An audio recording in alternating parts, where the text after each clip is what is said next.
أعوذ بالله من الشيطان الرجيم. قل يا عبادي الذين أسرفوا على أنفسهم لا تقنطوا من رحمة الله إن الله يغفر الذنوب جميعا إنه هو الغفور الرحيم. আমার প্রিয় মুসলমান ভাই ও বোনেরা, আল্লাহ তাআলা সূরা আজ-জুমারে বলেছেন এই আয়াতে, বলুন হে আমার বান্দারা, যারা নিজেদের উপর জুলুম করেছো, তোমরা আল্লাহর রহমত থেকে নিরাশ হইও না। নিশ্চয়ই আল্লাহ সব গুনাহ ক্ষমা করে দেন। নিশ্চয়ই তিনি পরম ক্ষমাশীল, পরম দয়ালু। এই আয়াতের মাধ্যমে আল্লাহ তাআলা আমাদেরকে আশ্বস্ত করেছেন, আমরা যত বড়ই গুনাহগার হই না কেন, আমরা নিজেদের নফসের খায়েশে, নফসের কথা শুনতে গিয়ে, মনের কথা শুনতে গিয়ে আমরা হা- হারাম খায়েশাতকে প্রতিষ্ঠা করতে যে আমাদের যত প্রকার জুলুম করেছি নিজের উপর, নিজের নফস দ্বারা, মানুষের উপর, আল্লাহর ইবাদতের উপর, আল্লাহ থেকে দূরে যাওয়ার যে গুস্তাখি আমরা করেছি নফসের জুলুম দ্বারা, আমরা নিজেদের উপর নিজে যে জুলুম করেছি, আল্লাহ তাআলা আমাদেরকে সবকিছু ক্ষমা করে দেবেন। আল্লাহ বলেছেন, আমি পরম দয়ালু, পরম করুণাময়। ভাইরা আমার, আমার মুর্শেদ এবং অলি আল্লাহ গাউস কুতুবের মুখে আমি যা শুনেছি, আল্লাহ রহিম, আল্লাহ রহমান। আমরা যে আয়াতখানা পাঠ করলাম, এই আয়াতের মাধ্যমে আল্লাহ বলেছেন, আমরা যত পাপ করি না কেন, আমরা নিজেদের নফসের উপরে যত জুলুম করি না কেন, আমরা যেন আল্লাহ থেকে নিরাশ না হই। আমাদের নফস যাতে আমাদেরকে ধোঁকা না দেয় যে, এই তুমি অনেক পাপ করে ফেলেছো, তোমাকে আল্লাহ আর ক্ষমা করবে না। আমাদের নফস যাতে আমাদেরকে এই ধরনের ওয়াসওয়াসা, এই ধরনের আকাঙ্ক্ষা আমাদের মনে জাগ্রত না করে। আল্লাহ এজন্য বলেছেন, আমি অনেক দয়ালু, অনেক ক্ষমাশীল। তোমরা আমার পক্ষ হতে নিরাশ হইও না, আমার প্রতি নিরাশ হইও না। ভাই, যে নফসের কথা শুনে, যে মনের কথা শুনে আমরা আল্লাহ থেকে দূরে সরে যাই, মনে করি যে আমাদের অনেক টাকা দরকার, আমাদের অনেক সুখের জন্য, অনেক বুক বিলাসের জন্য, আমার সন্তানদেরকে সুখে রাখার জন্য মোহে পড়ে আমি নানানভাবে অর্থ উপার্জন করি, নিজের জীবনকে তোয়াক্কা করি না, নিজে মনের খেয়াল খুশি মতো চলতে গিয়ে যখন অনেক টাকা ইনকাম করি, অনেক সুখের উপকরণ ভোগ করতে যাই, তখন এসব সুখ ভোগ করতে করতে একদিন আমি দুঃখে পড়ে যাই। তখন যে মন আমাকে সুখের পিছনে ছুটায়, আমাকে ভোগকে উম আমাকে সুখ ভোগ করানোর জন্য, ভোগের উপকরণ জোগাড় করার জন্য টাকার পিছনে ছুটায়, সেই মনই একদিন আমাকে বলে, তুই এইসব খারাপ কাজ করেছিস, তোর এখন কি হবে? আমার মনে যখন পাপ আমার দ্বারা প্রতিষ্ঠিত হয়, আমি যখন পাপ করি, আমি যখন অন্যায় করি, তখন আমি মন থেকে দুর্বল হয়ে পড়ি।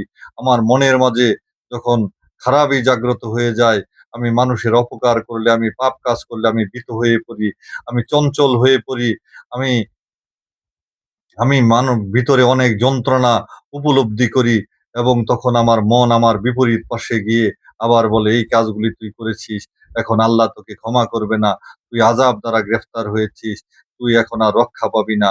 তো মনে আপনাকে মন দুনিয়ার দুনিয়া ভোগ করার জন্য, সুখ সুখ নামের এই ভোগ করার জন্য, সুখ ভোগ করার জন্য নানান পাপ কার্যে লিপ্ত করে, টাকার পিছনে দৌড়ানো শুরু করায়, নারীর পিছে দৌড়ানো শুরু করায়, গাড়ির পিছনে দৌড়ানো শুরু করায়, অন্যের সন্তানদের হক মেরে আমার সন্তানকে ভালো করার যে মোহ আমার ভিতরে প্রতিষ্ঠিত হয়, সেটার জন্য দৌড়ায়, এবং একসময় সে ক্লান্ত হয়ে পড়ে, এবং তখন মন কি করে, আবার আমাদের বিপরীত অবস্থানে গিয়ে বলে, এখন আর তোর রক্ষা নেই, এখন আর তুই কোথায় যাবি?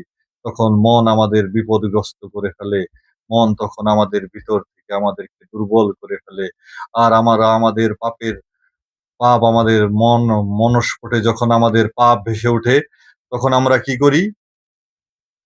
আমরা ভাবি আমি যে পাপ করেছি এই পাপ আমার আল্লাহ তাআলা আর কখনো আমাকে ক্ষমা করবে না। মন আমাকে তখন দুর্বল করে ফেলে। এইজন্য এই আয়াতটার মাধ্যমে আল্লাহ তাআলা বলেছেন যে, "তোমরা যত বড়ই এই নফস দ্বারা নিজের উপর জুলুম করো না কেন, তোমরা আমার প্রতি নিরাশ হইও না। তোমরা অবশ্যই আমার প্রতি আশা রাখো যে আমি তোমার সমস্ত পাপ ক্ষমা করে দেব। আমি পরম ক্ষমাশীল, পরম দয়ালু।" ভাই আমার মুর্শিদ বলতেন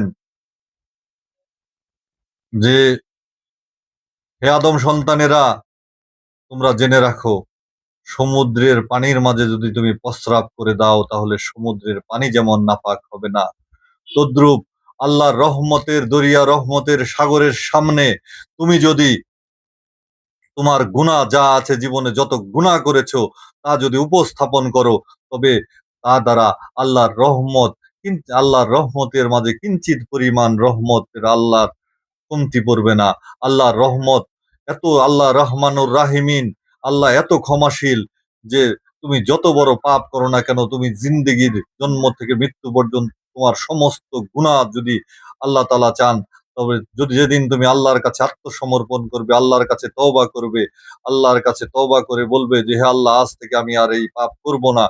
সেদিন থেকে যদি তুমি বলো আল্লাহর কাঁধে কেঁদে দিয়ে যে, "আল্লাহ আমাকে ক্ষমা করে দাও।" তাহলে আল্লাহর রাসূলের কসম করে বলছি যে, আল্লাহ তোমার সমস্ত গুনাহ করে ক্ষমা করে দিবেন। কিন্তু তোমার মনে এই অনুতাপ অনুশোচনা থাকতে হবে যে, "আল্লাহ তুমি যদি আমাকে ক্ষমা করে দাও, আমার এই পাপগুলি আমি করব না। আমি নফস দ্বারা আমি নফসের সাথে লড়বো। নফস আমাকে ১ বার ২ বার পরাভূত হয়তো করতে পারে। কিন্তু আমি আর কখনো ভুল করে পাপ হয়ে যেতে পারে। কিন্তু আমি নিজে ইচ্ছে করে আর কখনো এই পাপ করব না।" এই ধরনের প্রতিজ্ঞা নিয়ে আল্লাহর কাছে যদি আমরা একবার ক্ষমা চাই, আল্লাহ আমাদেরকে ক্ষমা করে দিবেন। আল্লাহ রহিম, আল্লাহ রহমান। এই নামটা ভাই আমার মুর্শেদ বলতেন, আল্লাহর অলিগণ বলেছেন, আল্লাহ রহিম, আল্লাহ রহমান এই নামটা একমাত্র যারা পাপ করেছে, যারা নিজের নফস দ্বারা নিজেকে অন্যায়ভাবে পাপ করে নিজেকে জর্জরিত করে ফেলেছে, হ্যাঁ? একমাত্র তাদের জন্য এই নামটা।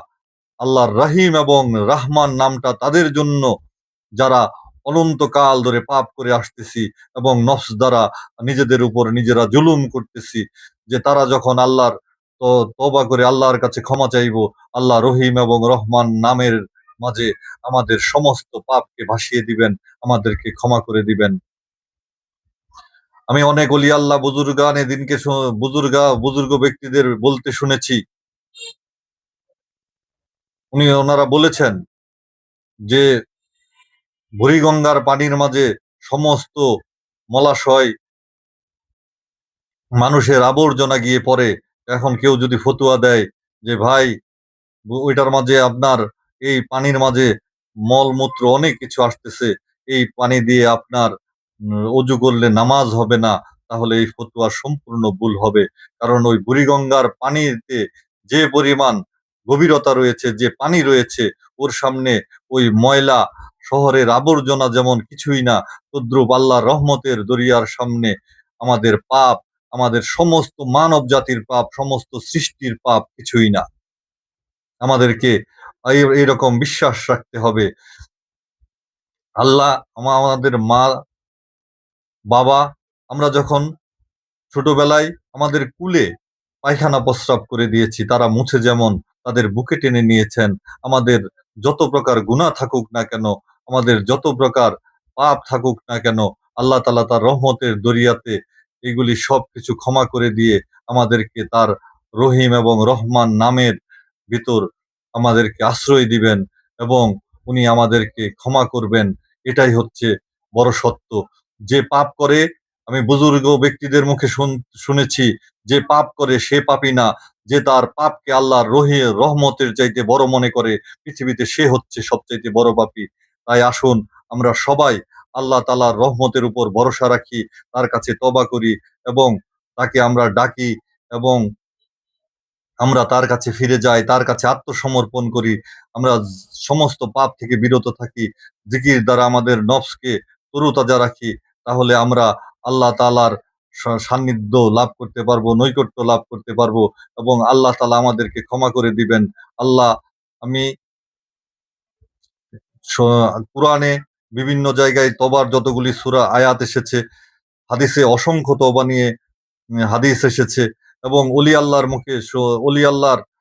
মুখে শুনেছি, গাউস কুতুবদের মুখে শুনেছি যে আল্লাহর কাছে ক্ষমা চেয়ে কেউ খালি হাতে ফেরত আসে না। যে আল্লাহর কাছে ক্ষমা চায় সে ক্ষমা পাবে। এটাই সত্য, এটাই চিরন্তন সত্য। আর যে ভাবে যে আমি আল্লাহর কাছে ক্ষমা চেয়ে ক্ষমা পাবো না, সে হচ্ছে পৃথিবীর সবচাইতে বড় পাপী। যে পাপ করেছে সে পাপী নয়। যে এ ধরনের ধারণা রাখে যে আল্লাহর কাছে ক্ষমা চাইলে আমি পাবো না, সে হচ্ছে সবচাইতে বড় পাপী। তাই আসুন আল্লাহর রহমতের উপর ভরসা রেখে আমরা সমস্ত পাপ কাজ বর্জন করি, সমস্ত পাপাচার বর্জন করি, নজর দ্বারা পাপ বর্জন করি, কুধারণা দিয়ে মস্তিষ্কের পাপ থেকে নিজেকে বাঁচিয়ে রাখি, গীবত, চুগলখড়ি, তোহমত, মিথ্যা থেকে জবানকে বাঁচিয়ে রাখি, খারাপ কিছু শোনা থেকে আমাদের কানকে বাঁচিয়ে রাখি, আমাদের অন্তঃকরণে খারাপ কিছু জাগ্রত হোক, ওটা থেকে আমরা ইন্দ্রিয়গুলির উপর পাহারা বসাই, আমরা ষড়রিপুর যাতে কামনা বাসনা অহংকার এগুলি থেকে আমাদের নিজেকে বাঁচানো শিখি এবং আমরা যদি এই রাস্তাগুলি না বুঝি কিভাবে পাপ থেকে বাঁচতে হবে, আমরা একজন অলি আল্লাহর এবং মুর্শেদের অনুসরণ করব, মুর্শেদের কাছে যাব। আর মুর্শেদ বলতে আমরা বুঝবো যে আল্লাহ রাসূলকে চিনে এবং চিনিয়ে দিতে সক্ষম এমন একজন মুর্শেদ, যার সাথে টাকা পয়সার কোনো লেনদেন নেই। যেমন মা তার দুধ খাওয়ায়, সন্তানকে বকে আর দুধ খাওয়ায়, এতে মার কোনো স্বার্থ থাকে না। সন্তান সুস্থ থাকবে, বলবান হবে, বড় হবে, এটাই তার স্বার্থ, এটাই তার আনন্দ। তদ্রূপ একজন অলি আল্লাহর কাছে যখন কোনো ব্যক্তি আল্লাহকে পাওয়ার জন্য যায়, তার কোনো স্বার্থ থাকে না। সে শুধু আল্লাহ রাসূলকে চিনে এবং চিনিয়ে দিতে সক্ষম। এটাই তার শান্তি যে সে একজন পাপীকে, আমাদের মতো একজন অদমকে আল্লাহকে চিনিয়ে দিয়েছে এবং সে তার আল্লাহ প্রাপ্তি হয়েছে।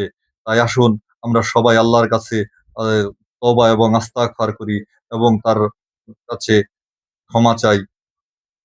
আমার কথাগুলি ভালো লাগলে আমার কথা আমার চ্যানেলটাকে সাবস্ক্রাইব করে রাখুন।